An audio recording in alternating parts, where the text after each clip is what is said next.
இந்தாங்க சாப்பாடு உங்களுக்கு. சரியா?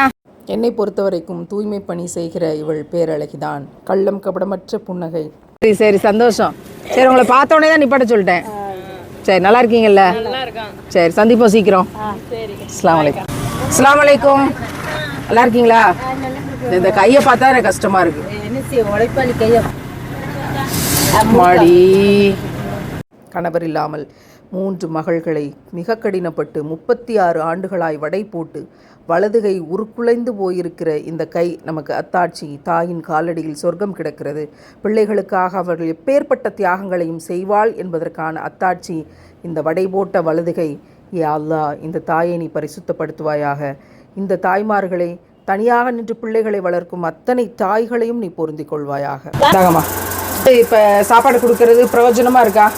இருக்குது. எல்லாத்தையும் அதான் சாப்பாடு எப்படி இருக்குன்னு கேட்கறதுக்காக தான் இப்போ போயிருக்கிறேன்.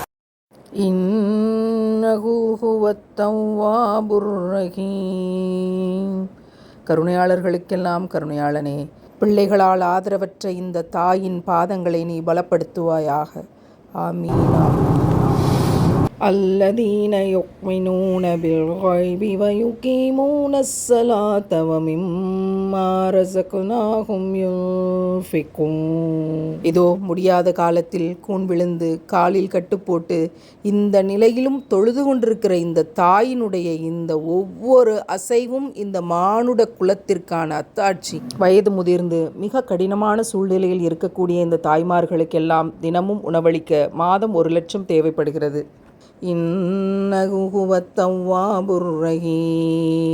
தாஹா நபியின் உம்மத்துக்களே, இந்த தாய்களுக்கு உதவுங்கள்.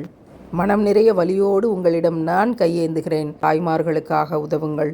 உருக்குலைந்து போயிருக்கும் இந்த கைகளுக்காக நீங்கள் உதவுவீர்கள் என்றால் இறைவன் நம்மை உருக்குலையாமல் பாதுகாப்பான் என்ற நம்பிக்கையோடு உங்களிடம் நான் கையேந்துகிறேன்.